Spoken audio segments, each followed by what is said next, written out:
Rap meni bu C.A.G. Gecen ayına yalnız kalsa gönlüm, nere giderle sensiz bir sebep bu derde. Gecen ayına yalnız kalan gönlüm, nere giderle sensiz bir sebep bu derde.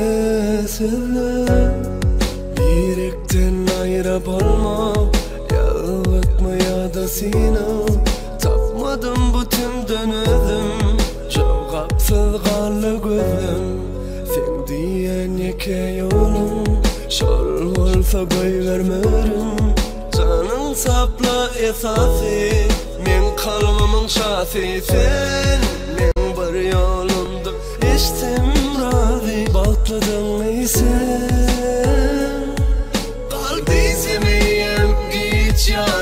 kim bolsun ehli dertlerine yatlamalarıma. Henni gözüm yaşı biri üçün ben sevi ağladın kim güllerin beni. Karışmadığımı gördü gözlem hiç. Unutma men sevim,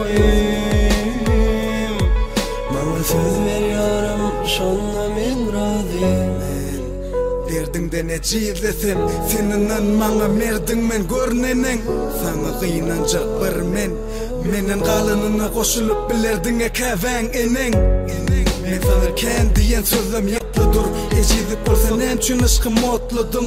Bana gör köz bakılığım otlusun, şonun aşağında kalan seni vermenin ma düşün. Sen bolmalı men yazgışım, soğaba alkış düşman gözüne kargışım. Senden bölücük alık kalır mı durmuşum, iste bol men sultanım menne kalsın şol derguşluk.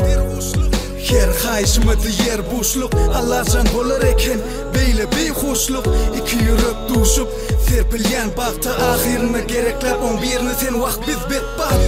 Sevi ağladın kim güllerin beni. Karışmadığımı gördü gözlem hiç. Unutma men sevim,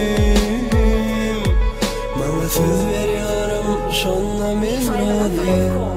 Birinci ekskluziv.